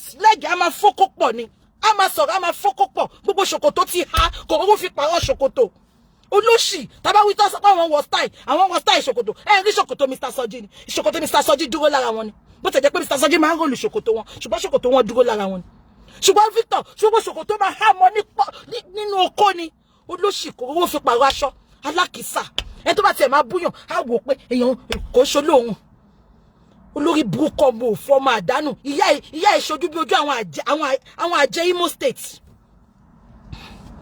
olórí burúkú a máa fọ́kọ́ pọ̀ ní pedophile ni ẹ̀rí tí òbú bàbá Ìjẹ̀ṣà pedophile ni Victor bàbá ńlá olórí àwọn pedophile Maryland ni a máa jó a máa pout mi ìrìbí tọkùnrin tí ń jó tó ti ń pout rí a máa pout a máa ya wọn síta ọkùnrin olè gbogbo ẹ̀yin speaker ló sọ̀rọ̀ fún Genesis àwọn èèyàn dẹ̀ wò pé ìwọ lo duras Genesis figure ó dẹ̀ dá over 1 million fún ẹ mo máa ń wò lójoojúmọ́ báyìí má bi àwọn tó máa wá sọ fún mi manager ṣó ti ó ṣó sọ̀rọ̀ 1 million wá ní kò sọ àṣọ lórí burúkú ó kó 1 million jẹ kó tó bọ́ta sọ̀rọ̀ lọ kó 1 million fún Genesis 1 million tó dá fún ẹ pé àwọn èèyàn dá fún ẹ pé kó fi support Ìkórè Genesis ó kó sílẹ̀ ìwọ náà ń sọ̀rọ̀ ẹ̀yin oní dọ̀tí association of dirty set of people olórí burúkú ọmọ ìyá aṣẹ́wó kò mọ ìyá ẹ ìyá tó wọ George ìgbàlódé George tó jẹ́ pọ́n ti fi ṣe parọ́ mo rántí pé ìyá rẹ̀ mi ẹ mà àwọn ayọ́ kan báyìí àwọn ayọ́ burúkú báyìí àwọn ayọ́ kan báyìí nígbà ayé ìyá rẹ̀ mi wọ́n máa kó fáwọn pàrọ̀ akó George fún wọn George yẹn nìyá ìwọ ǹjọ́ bẹ́ẹ̀ di olórí burúkú ìyá ẹ̀kọ́ nìyá yẹn ẹgbẹ́ Imo State hòtẹ́ẹ̀lì náà ti gbé ẹ tó gbé ẹ fún ìyá yẹn ò bímọ kò bímọ wọ́n adopt ẹni tó ẹ pò fẹ́ gbọ́rọ̀ ọmọ òṣì ọmọ àdánù ẹ jọ̀ọ́ mo tún bẹ̀ yín lẹ́ẹ̀kan sí mo ń bẹ̀ yín lẹ́ẹ̀kan sí ẹ̀yin abiyamọ ayé ẹ jọ̀ọ́ nítorí Ọlọ́run ẹ jèbùrẹ́ ẹ jẹ́ ká fi Lizzy sílẹ̀ mo bá sọ̀rọ̀ lánàá she's not in a good state of mind èmi gan mo scold ẹ lánàá àbí kò yé yín she's not mo mọ̀ pé many of you máa sọ pé ẹbí tó yín ṣe field yẹn a ti mọ̀ bẹ́ẹ̀ ṣùgbọ́n ẹ jọ̀ọ́ ó ti tó ẹ ti ṣe fún tó ẹ jọ̀ọ́ ṣe wọ́n pé wà tó comfort yín náà gbogbo yín náà lẹ́bu ẹ jọ̀ọ́ mo bẹ̀ yín ni ẹ jọ̀ọ́ ẹ má ro ti Lizzy sí ẹ bá mi ro tọmọ òkókó tó gbé dání ó máa fọ́ ọmọ lọ́yàn ẹ jọ̀ọ́ ẹ ṣàánú mi ẹ jọ̀ọ́ mo tún bẹ̀ yín lẹ́ẹ̀kan sí ẹ jọ̀ọ́ ẹ má drag wọn mọ́ ẹ fi Lizzy sílẹ̀ ẹ jẹ́ ká wish wọn àtàlájì well Fọlá tó dẹ̀ ń pariwo kiri tó ń pín voice note kiri àbí kò yé yín Fọlá náà mo bẹ̀ Fọlá jọ jèbùrẹ́ jẹ́ ká lọ sí round table ká sọ bí gbogbo ẹ̀ ṣe máa parí ọjà tọmọ ti wọ̀ ní Fọlá àbí kò yẹ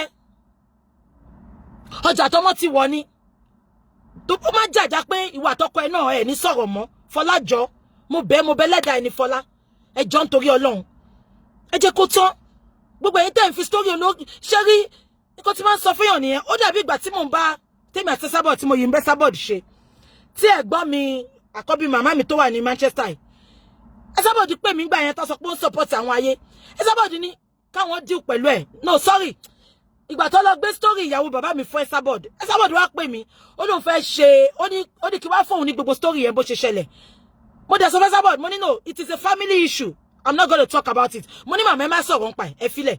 Mama yẹn dẹ̀ gbọ́. Àbí kò yé yín. Mama yẹn dẹ̀ gbọ́ because tẹ́ bá ti ń gbé family issue wá sórí social media what do you expect? Àbí kò yé yín. Kò yé yín tẹ́ bá ti ń gbé family issue wá sórí social media what do you expect? Ó máa bá yín ti kàbọ̀ ó máa bá yín fi tomato sí tarodo sí ni. Ẹ jọ̀ọ́ nítorí Ọlọ́run ẹ jèbùrẹ́. Ẹ jọ̀ọ́ mo wá promise yín pé everything òun láti rí ẹ jọ̀ọ́ àtúnṣe máa wà ẹ jọ̀ọ́ nítorí Ọlọ́run mo bẹ̀ yín ni ẹ jẹ́ ká soft pedal not because of Lizzy because of Florida orúkọ tọmọ yẹn jẹ́ nìyẹn because of Florida Lizzy ò tí pé 1 month tó ti bímọ èmi fira mi sípò gbà tí mo bímọ nígbà yẹn personally ara kan máa ń ta mi mama ké ó dàbí kíní ẹ bat kíní ni mi ti gbàgbé nǹkan táwọn òyìnbó pè ńgbà yẹn ṣé kan tí mo sọ yẹn mo kàn mama ké kò ṣe pé torí kíní Lizzy nìkan ló wà ńbẹ̀ yẹn òun nìkan ló wà ní Florida pẹ̀lú àwọn family friend tó dé sí lọ́dọ̀ àwọn èèyàn wà Nàìjíríà gbogbo kíní yẹn ó máa affect ẹ ó máa bọ́ta wá sọ̀rọ̀ ó máa bọ́ta wá ṣe ẹ jọ̀ọ́ mo bẹ̀ yín ni mo forí adé bẹ̀ yín mo forí bàbá Jésè tó ti kú bẹ̀ yín mo forí ìyá rẹ̀ mi bẹ̀ yín mo wá fi ẹlẹ́dàá mi mo fi bẹ̀ yín ẹ jọ̀ọ́ kò ní bọ́ta bù mọ́ kò ní búyàn kankan mọ́ gbogbo nǹkan tẹ̀dẹ̀ kọ́ ẹ ó gbéraga gbogbo ẹ̀ láti rí àtúnṣe máa wà postpartum depression ẹ ṣe postnatal depression ẹ jọ̀ọ́ because ṣe tiri tíyàn bá ń go through problem tó bá ń fún ọmọ lọ́yàn kò dá omi go lè jáde nínú ọyàn yẹn ọmọ yẹn go lè rọ́yàn yẹn fà ẹ jọ̀ọ́ mo bẹ̀ yín ni ẹ jọ̀ọ́ ẹ wò pọ̀ mọ́ tuntun ni ẹ jọ̀ọ́ ṣe mi pé mi náà bọ́ta lánàá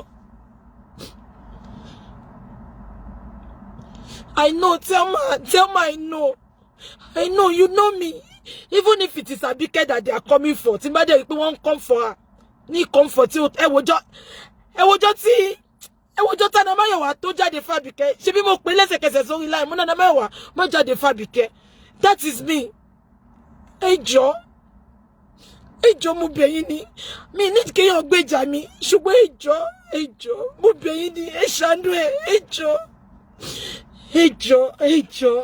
mo bá sọ̀rọ̀ lánàá I'm not happy ẹjọ́ gbogbo voice note tẹ́ bá gbọ́ ẹ kàn wò pé sábàbí ni ẹjọ́ ẹ wò pé sábàbí ni kò sí etí kíkí nǹkan tó ṣẹlẹ̀ sí Lizzy ò lè ṣẹlẹ̀ sí ẹjọ́ ọkọ ẹ̀ ni kò lè fi sílẹ̀ ẹjọ́ ṣe ti gbọ́ ẹjọ́ mo fira mi sípò Lizzy ni ẹjọ́ mo mọ̀ pé ó ṣe fún Tóyìn lóòótọ́ ṣùgbọ́n ẹjọ́ ṣe ti gbọ́ wọn ò ní mú Fọlá ẹjọ́ tó bá ní nọ́mbà Fọlá kó fún mi I will call Fọlá myself ẹjọ́ máa pe Fọlá ẹjọ́ ẹni tó bá ní nọ́mbà Fọlá please can you send me Fọlá's number ẹjọ́ I will talk to Fọlá máa ṣe 3-way call pẹ̀lú Fọlá àti Lizzy ẹjọ́ pause and ponder ẹjọ́ sir please ẹ jẹ́ ká ceasefire sir mo tó control yín sir ẹjọ́ sir ẹjọ́ ẹ fi Àbíkẹ́ sílẹ̀ ẹjọ́ for now sir ẹ jẹ́ ká fi everything sílẹ̀ ẹjọ́ pause and ponder mi tó control yín sir o ṣùgbọ́n ẹjọ́ sir ẹjọ́ ẹ jẹ́ ká fi because ẹjọ́ I don't want to talk ẹjọ́ kò ṣe torí Lizzy ìtorí ọmọ tuntun yẹn ni ẹjọ́ kò ṣe torí Lizzy ẹjọ́ ṣe ti gbọ́ ẹjọ́ because bó ṣe wà yẹn a lè lo strong ó lè affect ẹ ó lè kú ó lè ní depression ẹjọ́ tó bá kú àwọn náà máa dára wa lẹ́bi ẹjọ́ ṣe ti gbọ́ ẹjọ́ ṣe ti gbọ́ I will go and talk to PNP mo ti gbọ́ I will go and talk to him ẹjọ́ ẹ tó bá ní nọ́mbà mo ẹ jẹ́ kí n kàkọ́tẹ́kọ́ wọn lè arrest Fọlá ẹ gbàgbé àtúnṣe máa wà sẹ́ẹ̀ wọn lè arrest Fọlá I can assure you that ẹ tó bá ní nọ́mbà Lizzy ẹ send ẹ sí nọ́mbà Fọlá ẹ jọ̀ọ́ ẹ fún mi mo fẹ́ ṣe 3-way call pẹ̀lú Fọlá àti Lizzy ẹ jọ̀ọ́ gbogbo ẹ máa látúnṣe ẹ jọ̀ọ́ ẹ tó bá dẹ̀ ní nọ́mbà Tóyìn náà ẹ jọ̀ọ́ ẹ fún mi nọ́mbà Tóyìn náà ẹ jọ̀ọ́ àgbàlagbà máa ń tún nǹkan ṣe ni ẹ jọ̀ọ́ ẹ jẹ́ ká túnṣe ìkan náà ni gbogbo wa èdè lè yàtọ̀ ìkan náà ni wa ẹ jọ̀ọ́ ṣe ti gbọ́ Mr. Lawal ẹ jẹ́ ká fàdúrà ràn lọ́wọ́ ó lè ti máa ṣe tipẹ́ ṣùgbọ́n bí tó lọ yẹn kò lè kúrò ńbẹ̀ ibi tó máa ti kọ́ lọ́gbọ́n nìyẹn so ẹ jọ̀ọ́ ṣe ti gbọ́ ẹ tó bá ní nọ́mbà Lizzy ẹ fún mi nọ́mbà Fọlá ẹ fún mi nọ́mbà Tóyìn ẹ jọ̀ọ́ ẹ fún mi ẹ jọ̀ọ́ ṣe ti gbọ́ ẹ ṣé mo dúpẹ́ ẹ ṣé ẹ jọ̀ọ́ ẹ ceasefire ẹ jọ̀ọ́ a mọ̀ pé gbogbo ala ní àwọn ta nífẹ̀ẹ́ sí but ẹ jẹ́ ká ẹ jọ̀ọ́ ìtorí ọmọ yẹn ni because I spoke with her yesterday she's not in a good state of mind I can tell you that I can tell you ẹ jọ̀ọ́ ṣe ti gbọ́ ẹ jọ̀ọ́ ṣe ti gbọ́ ẹ jọ̀ọ́ ẹ ṣé ẹ jọ̀ọ́ ẹ tó bá ní nọ́mbà Fọlá kó fún mi wọn lè fọlọ́pàá mú Fọlá wọn ò bí anybody dá kó mú Fọlá ẹ tó bá ní nọ́mbà Fọlá kó fún mi ṣe ti gbọ́ wọn ní track ẹsẹ̀ wọn ní ẹ̀yin fún mi nọ́mbà Fọlá ṣàbẹ pé máa sọ fún yín pé nǹkan tí n bá ṣe lẹ́yìn máa wá sọ ńta anything tá bá discuss mi ń record èèyàn but máa wá jíṣẹ́ fún yín ta ṣe ti gbọ́ ẹ jọ̀ọ́ ṣe ti gbọ́ ẹ jọ̀ọ́ ẹ ṣé mo dúpẹ́ ẹ ṣé Ọlọ́run á dúró tì yín aláṣọ àdúrà a sọ pé torí mọ̀ nkẹ́ o máa jáde fún mi bó bá jáde fún mi máa jáde fún ẹ aláṣọ àdúrà àwọn èèyàn gidi ni mò ń kí lórí Facebook ni mò ń bẹ̀ aláṣọ àdúrà mi ìbẹ́ tó bá jáde fún Lizzy máa jáde fún ẹ aláṣọ àdúrà ṣùgbọ́n pé mi sọ pé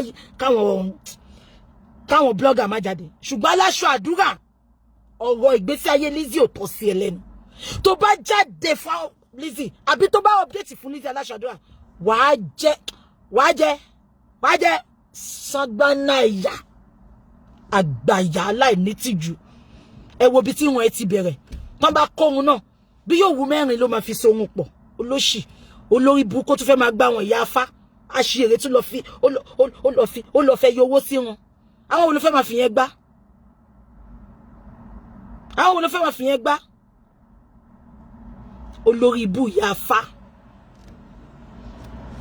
olóṣì aláìnírònú kò lọ́yàn kọ́kọ́ láyà ṣó tiẹ̀ lọ́yàn ó lọ́yàn ìdí ni kò ní olóṣì gbogbo nǹkan tí Gaddafi sọ náà ni ó láìkí oko kú ó máa pọ́nkólé ó máa romance oko ni olóṣì oko tó dó títí tó fi lọ́ṣọ lọ́rùn àwọn kábàáyà hóòmù ni wèrè lọ́rùn ló máa kówó sọ́rùn olóṣì aláìnítìjú dignity kan kò ní dignity kankan bó ti wù kó mọ́ kò ní self esteem kankan ṣé ara àwọn nọ́ọ̀sì ni ara àwọn nọ́ọ̀sì gidi gbogbo platform lẹ́tí máa rí olóṣì bí a kò níṣẹ́ ni aṣèrè support worker tó lóhun nọ́ọ̀sì kò níṣẹ́ rí 247 máa jáde ni drag Lizzy máa drag àwọn àǹtí ẹ̀ tó ń pè láti lórí Facebook àbó lórí burúkú ní gbogbo yìí ẹ̀ ń ṣèrè olóṣì amúdìyàn á wọ sẹ́yìn báyìí ni olófò ìyá òfò kò sí ẹ lọ́ máa wo ọkùnrin ló máa attack bó ṣe bọ́ta nígbà kan nìyẹn mi mọ kí ló kọ lady yẹn tó fẹ́ ṣèyàwó ó bọ́ta ó fẹ́ drag ọkọ ẹ̀ ńgbà yẹn náà kí ló dé ó ṣe jẹ́ pé àwọn kan lọ́kọ ló máa attack olórí burúkú very shameless woman ọlọ́run jẹ̀dá lọ ṣe kò dá nǹkan tó ṣe dàre má dá lóhùn kò ní tìjú kọ̀ọ̀kan á máa fọ kiri ní rubbish woman ẹkú tí mo sọ pé kí mi bá jáde fún mẹ́pọ̀ máa jáde náà bó ṣe máa gbé àyà yẹn àyà tó ga sókè débi irùngbọ̀n yẹn bó ṣe máa gbé síta àwa jókòó ẹ̀rí láǹjọ ẹ̀dán olóṣì tá bá máa sọ story ló máa ìtàn ló máa pa òun ní 17 flat Sákúrẹ́ làwọn ẹgbẹ́ kọ́lé sí olórí burúkú èlò ló ń talẹ̀ Àkúrẹ́ làwọn ẹgbẹ́ kọ́lé sí olóṣì òun nílé l'Àkúrẹ́ òun Àkúrẹ́ olórí burúkú àṣìírí kí ló kàn mí kàn yẹn ó jẹ́ Banana Island olórí ibú olóṣì amúgbàyà gbé sókè ẹ̀rí láǹjọ ẹ̀rí ẹwọ ní fírùmù ẹ̀ very dirty woman a máa ranjú pàó a máa ṣe ṣọ́ a máa ranjú pàó àfi bẹ́ẹ̀ tó gún lábẹ́rẹ́ wèrè a máa ranjú pàó ní ẹ lọ́ba wo tó bá ṣe ṣó a máa ranjú ni tó bá jókòó bá ẹsẹ̀ òkọlẹ̀ wọ́n máa fi stúdù gbé ẹsẹ̀ sókè fún ni olóṣì ìwọ ló fẹ́ máa búyàn gbogbo platform lẹ ti máa rí olóṣì ẹ sábọ̀dù jẹ́ ṣọ́ra tó mọ̀ mọ́ pé ẹ sábọ̀dù tó lọ ta pẹ́rẹ́ mọ́ǹsì nǹkan kan lòun wá ń bẹ̀ kò ṣe pé love ẹ̀ nǹkan kan lòun wá ń bẹ̀ very dirty woman aláìnítìjú olóṣì olóhùn kò láṣọ gidi kan lórí ikọ̀ ipò tẹ̀ ń ṣe pátí mo ráṣọ gidi kan lọ́rùn mo rí nǹkan kan lọ́rùn ẹ̀ Gaddafi olóhùn ṣe surprise fún ẹ wo surprise tó ṣe fún Gaddafi bí ìgbà tó ń ṣe 8 days fidao bí ìgbà tó ń ṣe 8 days remembrance ẹni tó kú ó ṣe tòkú fún Gaddafi ó sọ pé òun ṣe birthday fún ẹ wo kéèkì yẹn mi gbọ́dọ̀ fún yàn kéèkì yẹn fi ṣe gift kan gbà lọ́wọ́ mi kéèkì yẹn dàbí ìgbà tí Israel wá bá ṣe kéèkì ìgbà tí Israel ṣe pálọ̀ birthday ta fi ṣe photoshoot bí kéèkì yẹn ṣe rí nìyẹn bó ṣe rí ni kéèkì yẹn ṣe rí very useless woman kò gbọ́ fáàrí kankan bó ṣe wù kó rí ẹ ti mọ̀ pé Àkúrẹ́ ni wèrè dàgbà sí kò gbọ́ fáàrí bó wọ ọ̀rọ̀ àti bùbá náà àwọn ayé pé lè sí tí yàrá mi ti wọ̀ tí yàrá mi ò wọ̀ mọ́ ni ẹ sábàdì gan gbọ́ fáàrí jù ìyàwó èrè olórí ibù àwọ̀ bàtà náà àwọn something else ti tà nígbà yẹn something else ìgbà tí mo kọ́kọ́ dé ìlú ìní tí mo ti rí bàtà lórí something else ó bá àdébí pé yìí nù ó yìí ń wọ̀ dísìn àwọn bàtà something else ní 25 years ago ayé máa nu bàtà something else 25 years ago lóyìn wọ́n sí ìwọ yẹn ló wá fẹ́ sọ̀rọ̀ síyàn olórí burúkú ẹ wo bó ṣe rí gbogbo àtijọ́ tí mo ti mọ lórí social media mi ìraṣọ gidi kan lọ́rùn pé kíyàn tí ẹ̀ wọṣọ kọ́ appreciate ṣe bá Àbíkẹ́ ló wọṣọ yẹn aṣọ yẹn dúró lọ́rùn ẹ̀ ni ó fine girl my friend Àbíkẹ́ ó ní dreadlock ìsọnù dreadlock ẹ̀ bíi títorí tẹ̀túnà dreadlock tó ní tẹ̀túnà gan dájú tiẹ̀ lọ dreadlock ẹ̀ dàbí ìgbà tọ́jú bá padìyẹ tó bá lọ irun má dìyẹ lára olórí burúkú dirty old idiot old hag ẹ bó ṣe rí ẹ wà àwọn tó pè láǹtí ẹ náà fi ẹran ọmọ ibi kí n tọ́ka àǹtí ẹ sí ẹ orí ẹ bùrú ẹjẹ tutọ́ sára mi ẹjẹ máa lọ ìkànnìyàn lọ Adébímpé market ìwọ bọ́tà fún mi káyé wa bàjẹ́ máa jáde tán fún ẹni ọmọ ẹ pé mo ń wẹ̀ látijọ́ ẹ̀ mo ti sọ fún mi máa observe ni mo máa observe èèyàn ni mo ń wẹ̀ ó bẹ pé mo kún ẹ lé lánàá mo ní kó lọ sórí chat ẹ̀ kan lọ wo nǹkan tó sọ mi ìbú ẹ ó dẹ̀ gbé oyún síta abẹ́ẹ̀rí ó gbé oyún Tóyìn ó gbóyún Lizzy ó wá fi nǹkan bò wọ́n lójú ó lówó lóyún gidi pàtó yẹ pé oyún fake ló fẹ́ fún bàbá ọmọ ẹ̀ kẹrin wọ́n léwèrè Fikibayo sọ pé dreadlock said that be 3 blind mice. Fikibayo only comment sọ́nà. Olóṣì ni woman yẹn Ọlọ́run. Ani mama wo báyìí lójú ààrẹ òun dẹ̀ ló fine jù. Lójú ààrẹ Adébímpé òun ló fine jù. A máa ṣorí báyìí, a máa gbọ́run yẹn báyìí, a máa fọwọ́ ṣojú. A máa pẹ́nu lá olóṣì wọn àti Victor mi tó pẹ́nu lá jù. A máa pọ́n tọ́lá, a máa pẹ́nu lá. Àní bro ẹ̀. Ṣé clipper lọ fi fá bro yẹn lọ ni àbí kò ní bro ni? Torí mo wojú ẹ̀ kò ní bro, kò ní. Àtíkè bí ọ̀fun kọ́lọ̀ gidi ni. Mo ti polówó àtíkè pé ìyá tẹ̀gà tàtíkè. Àwa múdọ̀ sí padà tó ń kù sí di ọmọdé. Ìyẹn ló máa kù sójú. Gbogbo ojú ẹ̀ wá funfun ni. Adéyínpé má lọ wá ọ̀káyé ìyá ẹ̀ má bàjẹ́ sí mi lọ́wọ́. Olè. A máa fò kiri ni. Bẹ́ẹ̀ tó fa abẹ́rẹ́ ikú, abẹ́rẹ́ ajagun lára, a máa fò kiri ni. Kéèyàn wà láyé kó má respect platform ẹ̀. Adébímpé mo rírí. Gbogbo platform ló máa lò. A lóhun ò báyọ̀ kọ̀kọ̀ jà. Ta ló wá ń báyọ̀ jà? Kò sẹ́ tó báyọ̀ jà. But respect yourself. Respect yourself. Òpùrọ́ kú tó sá lórí ibú. Ẹ lè imagine. Tí gbogbo èèyàn bá ń bú Lizzy kò ń ṣèwà Adébímpé because o ní tàn rẹ lánàá. You have no good history. O ní history gidi. Ìwọ ló dẹ̀tí jù lórí social media. Ibi tó jẹ́ kó ti bá ọgbọ́n òpònú ló máa bá ń bẹ̀. You have no good history. Ṣé wọ́n tó ń ṣe chat tíwà tí Gaddafi ọkọlọ́kọ tẹ bọ́ sí wòwò tó ń ṣe chat? Àbí wọ́n tó fi Gaddafi àtàwọn ọmọ ẹ̀ ní Nàìjíríà tó fi wọ́n sínú playlist ẹ tó ń sanwó fún? Àbí wọ́n tó lọ ń dún ọkọ ọ̀rẹ́ ẹ? Lizzy ò tí dọ́kọ̀ rẹ̀ náà, ìwọ ló wá ń bọ́ta, ó dẹ̀ ti sọ́lá náà, àti fiẹ́lẹ̀, ó tún wá gbóyún síta lẹ́ni. Àgbàlagbà máa ń mediate peace ni, àgbàlagbà máa ń fi peace, ó máa ń jẹ́ kí peace wà níbì kan ni. Ìwọ kàn ń depo sí, kàn ń tepo sí, kí ló dé? Kí ni Lizzy ṣe fún ẹ? Okay, supporter tó yin yẹn, fair enough. Mo support ẹ lánàá, mo reference page ẹ. Ṣé wá dé ní kó jẹ́ kó lọ máa compare and contrast tó yún àwọn ọmọ lọ́mọ. Ìwà àgbáyà nìyẹn náà, we mediate peace between two of them. Between two of them, let's mediate peace. Àgbáyà. Ó dàbí àjòkó ọjọ́ àánú. Ó dàbí ìgbà tí sẹ̀rẹ̀ bá to àbẹ́là méje pọ̀ àti tó ṣómọ ọlẹ̀ àti tajẹ́pa. Ẹ jẹ́ máa lọ. It is well.